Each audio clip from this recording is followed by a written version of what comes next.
फिरोजाबाद से तहसील रिपोर्टर जुबैर शरीफ की रिपोर्ट के मुताबिक चेयरमैन सेनेट सैयद यूसुफ रजा गिलानी जनूबी पार्लिमानी डायलॉग फोरम के तीसरे एडिशन में शिरकत के लिए मराकश पहुंच गए।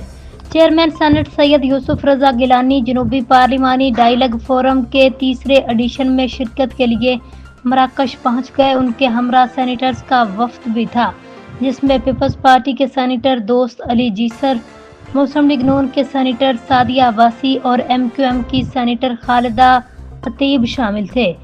कासा बल्ला नक्का के हवाई अड्डे पर पहुंचने पर चेयरमैन गिलानी और उनके वफ्द का पार्लियामेंट हाउस ऑफ काउंसलर्स के क्विस्टर मोहम्मद सलीम बिन मसूद और हाउस ऑफ काउंसलर्स के नायब सदर जवाद अल हलाली ने पुरतपाक इस्तकबाल किया। उनके साथ charge d' affaires madam Rabia Kasuri भी शामिल थीं, जिन्होंने चेयरमैन गिलानी और उनके वफ्द का इस्तकबाल किया, जो कि एक अहम पार्लिमानी मसरूफियत का आगाज़ है। चेयरमैन गिलानी फोरम से खिताब करेंगे, जिसमें 31 ममालिक के मुकर्रीन और सदर शिरकत करेंगे।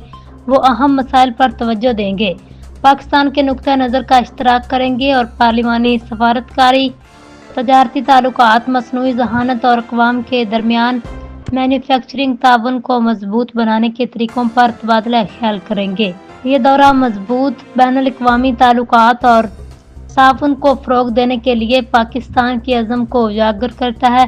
जनूबी पार्लिमानी डायलॉग फोरम का तीसरा एडिशन कानून साजों को बामानी बातचीत में मशगूल होने, ख्यालात का तबादला करने और मुश्तरका मकासद के लिए काम करने का प्लेटफॉर्म मुहैया करता है।